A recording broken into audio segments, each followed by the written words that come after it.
Good morning and welcome to Orca News. The headlines.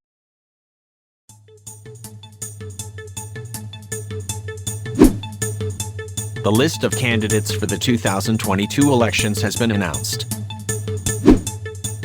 Road tarring project resumes in Sonoma City in two-door.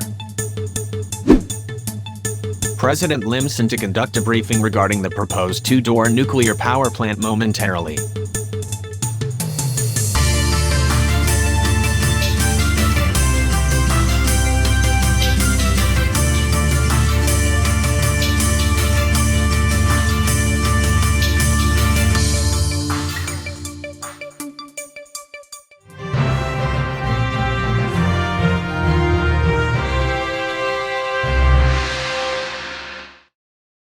Congress has now released the official candidates for the 2022 elections. More to report from Paul Wanders.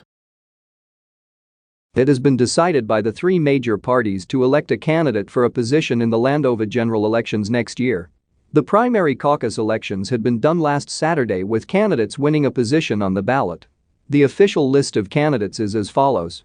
Candidates for the presidency are as follows. In the Red Conservative Party is Shoteler and Pike Cot City Mayor Justin S. Limson. For the Fusion Party, Congressman LiQWYD. And for the Landovian Acts Party, incumbent Vice President Pete R. Jenner. They are the three candidates who will be running for the position of president in the 2022 elections. Next are the candidates for the vice presidency. For the Red Conservative Party, Senator Nelson G. Jefferson, who at first was running for president and now has been running for vice president in his own will, making incumbent House Speaker Gregory Kiszko withdraw from nomination. For the Fusion Party, the Secretary of Commerce and Industry K. Benedictine Luter. And for the Landovian Acts Party is Congressman Henry T. Kiszko. Senator Lan P. Sam didn't win the nomination in the Landovian Acts Party. Those are the people who will be appearing on the ballots to cast and make your votes, running for president and vice president. Moreover, Congress has also released the candidates for holding the position of mayor in different cities, municipalities, and villages. Here are the candidates as follows. With regards to the nomination, some places have only one candidate for their position, thus by virtue of the Constitution of Landova will be regarded as the winner by uncontested vote. Here are the candidates. Running for mayor for Old Masa Village, Flat Hills, and Frostley Village we only have incumbent and re-electing Mayor Marco Fuentes. Running for mayor in Sonoma City and two-door, we also have incumbent and re-electing Mayor Stalin S. Limson. Next, we have running for mayor in Lubhart Village, we have an independent and sole candidate Mr. Grover Vestino. Next, we have running for mayor in Plainsfield City and Commerce Valley Terraces Village our incumbent President Jerwin S. Limson of the Red Conservative Party and incumbent mayor in that area, Mayor Nimbo Ron P. Sopia of the Fusion Party. They too will be the candidates for mayor in Plainsfield City and CVTV. And last, running for mayor in Shoteler and Pike Cot City, we have Congressman Ferdy Loyne of the Landovian Acts Party and former mayor of Old Masa Village Henderson Pease of the Fusion Party. Those are the people who will be running for mayor in different cities, municipalities, and villages in Landova. Governors are elected by the elected mayors in the province. Moving forward, the election for the legislative branch will be done by proportional representation in which a voter must vote for only one political party of their choice. The one with the most votes will be regarded winner by representation in which the ratio of votes must be inclined to a 33% margin. In the Senate, the votes are counted by the most representation in the province, thus electing 3 senators into the position. Furthermore, in the House of Representatives, the votes are also counted by the most representation in the city, municipality, or village. Based on the new election amendment stating that the 4th Landovian Congress will initiate 16 seats in the lower house instead of 15. Adding 1 seat that had been delegated to the newly established Lubhart Village. The delegation of representatives is done by congressional districts based on the original constitution. A city or municipality will have 2 representatives, whereas a village will only have 1 representative.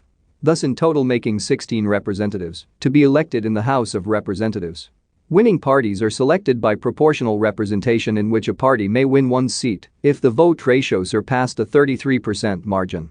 A party may also win 2 seats in the case of cities and municipalities if the vote ratio surpassed a 50% margin, only if one party does not reach a 33% margin.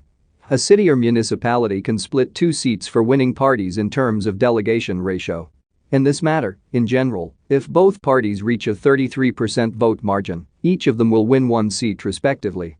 However, if a party reaches a 33% margin less than the 50% two-seat margin, while the other party doesn't reach a 33% vote margin, a 25% vote margin will be delegated. The one with the party with greater than 33% vote margin as well as the other party that reached a 25% margin will both win one seat respectively.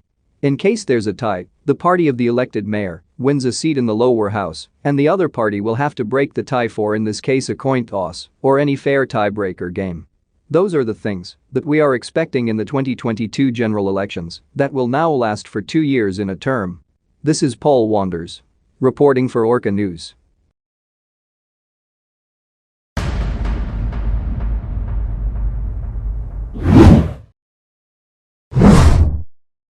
Landova is still once again COVID-19 free. Vaccination is still ongoing for phases 1 to 4. The total doses administered are now at 6,399.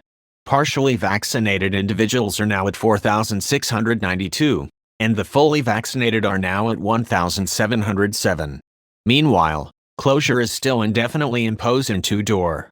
President Limson has still imposed limited travel restrictions on countries with the Omicron variant. The president stated that leisure travel is prohibited in these areas. The president still urges everyone to obey certain health measures and be vaccinated as soon as possible. President Limson later will be having a press conference regarding the proposed nuclear power plant in two-door. The president has assured the public to give a verdict on the outcome of the proposal of the nuclear power plant. More details will follow later on. Stay with us. We will be right back after the break.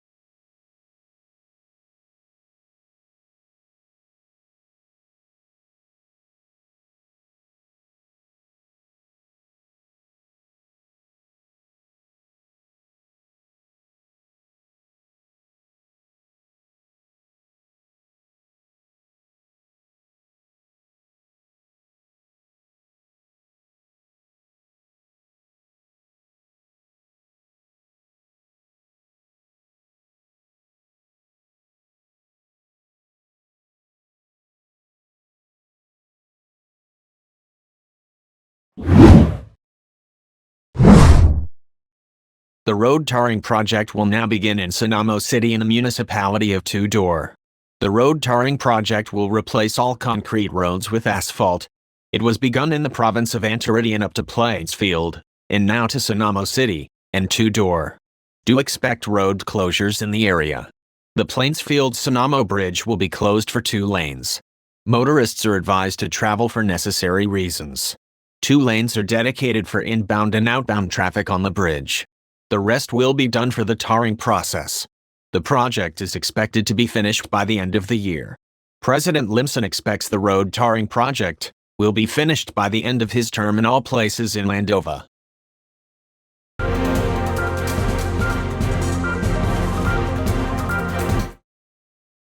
President Limson is now giving out his press conference regarding the proposed nuclear power plant. Good morning, dear Landovians. As we all know, we have been quite doing this for a long time and not have yet come to our decisions. But before that, I would like to express my congratulations to our candidates in the upcoming elections, our new set of to-be-appointed leaders who will serve this country well. I am well pleased to expect your platforms and works in the next elections. But on the other hand, we still have big decisions that we need to make. As we all know yet again, the proposed nuclear power plant in Two-Door will be delayed due to no verdict or decision having been made in the Congress. The municipality of Two-Door is still under closure. None of our workers are still yet to plan out a municipality. Now, we have come to our decision to vote on the proposal. The plan of the nuclear power plant had been made. And all is needed is to vote whether we approve the nuclear power plant or not. In the voting selection of the cabinet, 15 representatives in the lower house will vote in the proposal. The third and incumbent Congress of Landova is set to vote on this proposal on Friday. Now, not only the third Congress will vote, but even the next elected Congress in the next elections will vote in the proposed nuclear power plant. We expected to make 31 votes in the House of Representatives, but we may also expect re-elected congressmen in the next elections. If that happens, he or she will not vote again, lessening the number of votes for the proposal. In this matter, not only the third and fourth Congress will vote in this proposal but also the people and citizens of the municipality of Tudor. The voting of the proposal will be done also ahead of the elections next year. You are either to vote yes or no in the plebiscite. The question that will be answered is that do you agree to approve the establishment of the nuclear power plant in the municipality of Tudor as the center of the industrial zone in Landova? The citizens of Tudor and the third and fourth Congress will vote upon this referendum. The senators and my cabinet will validate the votes as soon as possible and we will get the results by March 2022. Furthermore, certain actions must be done ahead to avoid constituting issues in our country.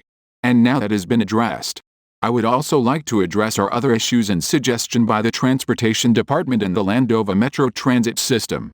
The Shuttler line wasn't made out of a plan, it was constructed ahead with no further assessment of the tracks. Passengers were pointing out the bumpiness and sharp turn of the train in the Shuttler station area. They told that the train more often bumped into the walls of the station, which caused the passengers to be nauseous during the train ride. There are some reports that one passenger was mildly injured and felt dizzy in the ride after he got off the train. He is now in good condition. Now, the issue was the track system on how it was placed. The Transportation Department didn't point out the train mechanics or the train itself, rather the tracks or railings placement and the infrastructure of the station. The Architecture and Infrastructure Department suggested to bore tunnel for trains ahead of Shuttler Station. The infrastructure of the tunnel railing will be changed as seen from the image here. The purple line is which the Shuttler is presently designed, as you can see here with the U-turn tracks that passengers have arguing about. Now, we have come up to bore tunnels in this area which is colored gray here for trains coming to the Shuttler line. The existing rails will not be affected and will not be used when the construction process has been done. Congress, the Transport Department, and the LMTS have already approved this drilling tunnel boring project. The start of the construction will be on Thursday and is expected to finish by the end of January. With that, the whole Shuttler line will be closed as soon as the construction has been done. And with that, I would like to end my press conference and wish you a Merry Christmas and a Happy New Year, dear Landovians. Thank you very much.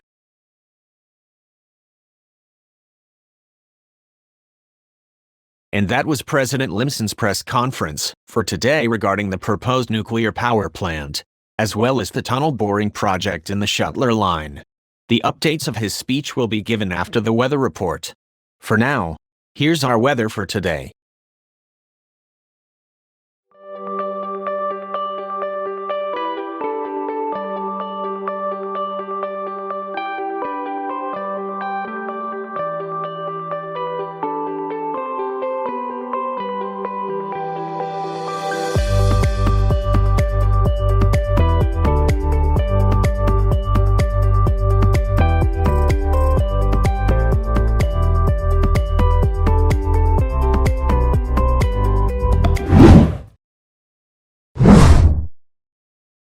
President Limson stated earlier in his press conference that he will be authorizing the third current Congress and the fourth incoming Congress to vote on the proposed nuclear power plant in Tudor, whether they agree to establish the proposal.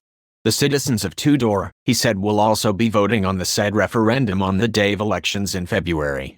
The Senate and the Cabinet will validate the votes and results will be seen by March next year. President Limson also addressed the issue regarding the Shuttler line problem, giving the bumpiness and sharp curve of the rail tracks. He said that they will bore tunnels as seen here in this image to better improve comfortability and access in the Shuttler station. The president stated that the construction will start on Thursday. The whole Shuttler line will be closed during the whole construction.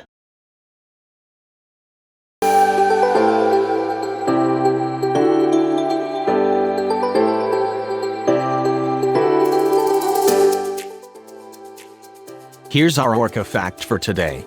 Did you know that orcas swim around 40 miles or 64 kilometers in a day? Orcas are massive animals that swim vast distances in the wild, 40 miles a day on average, not just because they can, but because they need to forage for their varied diets and to exercise. They dive 100 to 500 feet, several times a day, every day.